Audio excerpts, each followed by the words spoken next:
நம்ம சேனல்ல பயோகிராஃபிலாம் பார்க்குறோம். அந்த வகையில் இன்னைக்கு யாரோட பயோகிராஃபின்ட்டு எல்லாரும் தம்ப வச்சு கெஸ் பண்ணியிருப்பீங்க. ஆமாங்க, நடிகர் நாக சைத்தன்யா அவர்களை பற்றி தான் எல்லாரும் இந்த வீடியோவில் பார்க்க போகிறோம்.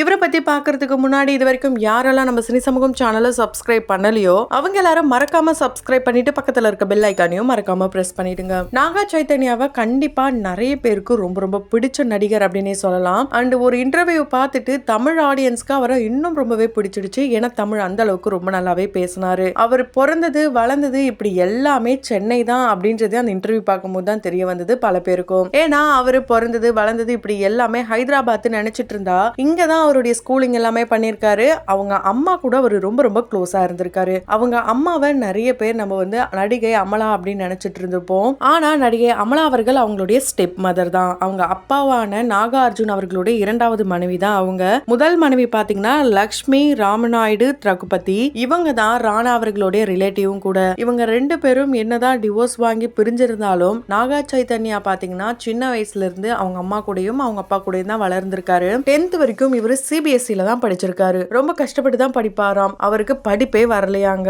சின்ன வயசுல இருந்து நடிக்கணும்ன்ற ஆசை மட்டும் இருந்திருக்கு. ஏன்னா அப்பல இருந்து சென்னையில வளர்ந்ததுனால சூப்பர் ஸ்டார் ரஜினி அவர்கள், உலக நாயகன் கமல் சார், தளபதி இப்படி பல பேருடைய மூவிஸ் எல்லாம் பார்த்து அவருக்கும் நடிக்கணும் அப்படின்ற ஆசையும் வந்திருக்கு. ஆனா அந்த ஆசையை நம்ம எப்படி நிறைவேற்றுறது, அப்பா கிட்ட சொல்லலாமா இல்ல நம்மளே ட்ரை பண்ணலாமா அப்படின்ற எண்ணமும் அவருக்குள்ள இருந்திருக்கு. சரி நம்ம அம்மா கிட்டே சொல்லுவோம் அப்படின்னு சொல்லும் போதுதான் முதல்ல நல்லா படிப்பா அப்புறம் மத்ததெல்லாம் பாத்துக்கலாம் அப்படின்ட்டு அவங்க அம்மா சொன்னதும் இவரு 10th வரைக்கும் ஒரு ஸ்கூல் 11th 12th சிபிஎஸ்சில இருந்து ஸ்டேட் போர்டு மாற அங்க ஆவரேஜா இருந்த ஸ்டூடெண்ட் டாப் லெவல்ல வராரு. 75% மேலலாம் எடுக்கிறாரு. 3 சப்ஜெக்ட்ல ஃபெயில் ஆகுற அந்த ஒரு பர்சன் பாத்தீங்கன்னா பார்டர் மார்க் எல்லாம் தாண்டி பாஸ் பண்றாராம். இவருக்கு ஸ்கூல் படிக்கும் போதே லவ் இருந்திருக்குங்க. ஆமாங்க, நிறைய பேர் இப்போ அவருடைய இரண்டாவது திருமணத்தை பத்தி மட்டும் தான் பேசுறாங்க. ஆனா ஸ்கூல் படிக்கும் போதே இவரு லவ் பண்ணாராம். பீச் தான் இவருக்கு ரொம்ப ரொம்ப பிடிக்குமாம். அந்த ஸ்பாட்ல எப்படி நம்ம லவ் சொல்லலாம் அப்படிலாம் யோசிப்பாராம். அந்த ஃபர்ஸ்ட் லவ் தான் எப்பவுமே இவருக்கு பெஸ்ட் லவ் வாங்க. அதை என்னைக்குமே மறக்க முடியாது அப்படின்ட்டு சமந்தாவை கல்யாணம் பண்ணி பிரேக்கப் ஆனதுக்கு அப்புறம் கூட இவர் சொல்லியிருக்காரு. இப்ப இவருக்கு இரண்டாவது திருமணமும் நடக்க போது.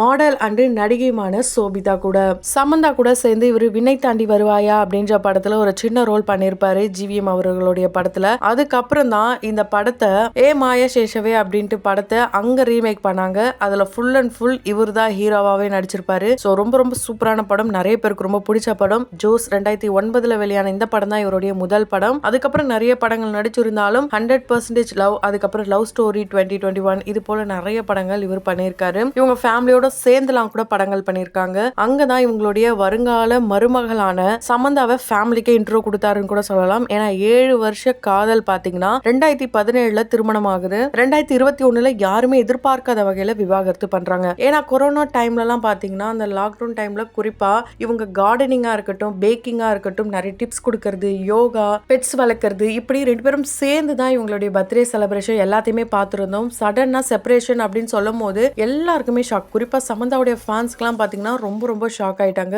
என்ன சாம் இப்படி ஒரு முடிவு எடுத்துட்டாங்க அப்படின்ட்டு அவங்களையும் நிறைய பேர் காரணம் சொல்றாங்க, இவங்களையும் நிறைய பேர் காரணம் சொல்றாங்க. அதெல்லாம் தாண்டி இவரே ஒரு இன்டர்வியூல என்ன சொல்லியிருப்பாருன்னா, நாங்க ரெண்டு பேரும் பிரியணும்னு நினைச்சோம், பிரிஞ்சிட்டோம். ஒரு சில எதிர்பார்ப்புகள் இருந்தது, ஆனா அது நிறைவேறாம போச்சு. அன்எக்ஸ்பெக்டடா தான் இந்த ஒரு நிகழ்வு நடந்திருக்கு. சோ நாங்க அதை பாத்துக்கிறோம், யாரும் இதை பத்தி ஃபீல் பண்ணாதீங்க. தேவையில்லாம அந்த பர்சனை ரொம்ப டம்ப் பண்றதோ வேற எதுவும் பண்ணாதீங்க ப்ளீஸ். என்னை பத்தி நீங்க எது வேணாலும் சொல்லுங்க, அந்த பர்சனை எதுவும் சொல்லாதீங்கன்ட்டு சமந்தாவை பத்தி யாரும் பேசக்கூடாதுன்ட்டு அவங்க மேல எந்த தப்பும் கிடையாது, ரெண்டு பேரும் சேர்ந்துதான் முடிவு பண்ணோம், ஒரு சில காரணங்கள் இருக்கு அப்படின்ட்டு இவரே அந்த விஷயங்கள் எல்லாம் ஷேர் பண்ணியிருப்பாரு. இதெல்லாம் ஒரு பக்கம் இருக்க, அதே நேரம் இவங்க பிரேக்கப் அதாவது டிவோர்ஸ் ஆனதுக்கு அப்புறம் மாடலான சோபிதா இவங்க பாத்தீங்கன்னா பொன்னியின் செல்வன் படத்துல த்ரிஷாவோடைய ஃப்ரெண்ட் கேரக்டர் பண்ணிருப்பாங்க.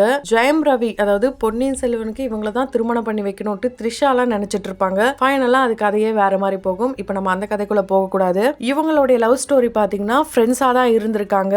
அதுக்கப்புறம் இவங்க ரெண்டு பேரும் மேரேஜ் பண்ண போறாங்க அப்படின்ற தகவல்லாம் வரும்போது அதுக்கு நாக சைத்தன்யா என்ன சொல்லியிருப்பாருன்னா, அட நீங்க வேற, அந்த மாதிரிலாம் ஒன்னும் கிடையாதுங்க, போட்டோ போட்டாலே நாங்க ரெண்டு பேரும் லவ்வர்ஸா மேரேஜ் பண்ண போறோமா அப்படின்ற கேள்வி கேட்ட அவரு இப்போ என்கேஜ்மெண்டே பண்ணிருக்காருன்னு நினைக்கும் போது தான் ரொம்ப ரொம்ப ஷாக்கிங்கா இருக்கு. ஏன்னா ரொம்ப ரொம்ப சீக்ரெட்டா தான் இந்த என்கேஜ்மெண்ட் நடந்திருக்கு. செலிபிரிட்டிஸ் ஒரு விஷயத்த சீக்ரெட்டா பண்ணணும்னு நினைச்சாலே அது கண்டிப்பா பூம் ஆகும். அந்த மாதிரி தான் இவங்களுடைய ஒரு போட்டோ சோஷியல் மீடியா ஃபுல்லாவே வைரல் ஆயிட்டு இருக்கு. சோ திடீர் திருமணம் அப்படின்னு கேள்வி கேட்கும் போது ஒரு சிலர், அதாவது நாகா சைத்தன்யா சைட்ல இருக்கிறவங்களும் சரி, சமந்தா சைட்ல இருக்கிறவங்களும் சரி, பத்திரிகையாளர்கள் ஒரு சில விஷயங்களை சொல்லியிருக்காங்க. குறிப்பா சமந்தாக்கு ஒரு விதமான வினோதமான நோய் இருக்கிறதுனால அது அடுத்தடுத்த ஜெனரேஷனை பாதிக்கும் நினைச்சுதான் இவங்க சமந்தா கிட்ட வாலண்டரியா போயிட்டு டிவோர்ஸ் கேட்டிருக்காங்க.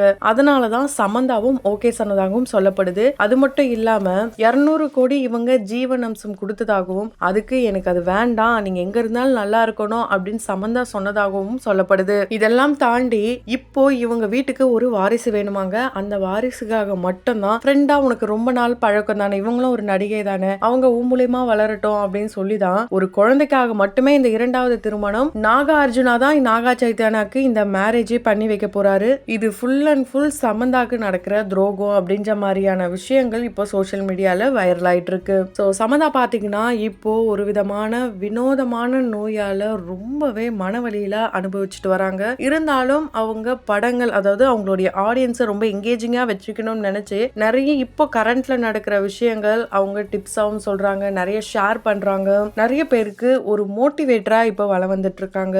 ஆனா உண்மையான லவ் இருக்கிறவங்க எதையும் பார்க்க மாட்டாங்க, எப்படி இருந்தாலும் கூட தானே வாழ்வாங்க, அப்ப அது உண்மையான லவ்வே இல்ல தானே அப்படின்ற கேள்வியும் இப்போ வந்திருக்கு. ஏன்னா சமீப காலமாவே பிரபலங்கள் மத்தியில ரொம்ப பல வருஷமா காதலிச்சு திருமணம் பண்ணவங்களுக்கு நடுவுல தான் பிரிவே ஏற்படுது. ஃபார் எக்ஸாம்பிள் எடுத்துக்கிட்டோம்னா தனுஷ் ஐஸ்வர்யா, ஜிவிபி சைந்தவி, ஜெயம் ரவி ஆர்த்தி, இது போல பல பிரபலங்கள் மத்தியில செப்பரேஷன், டிவோர்ஸ், இது போல டாக்ஸ் எல்லாமே போயிட்டு இருக்கு.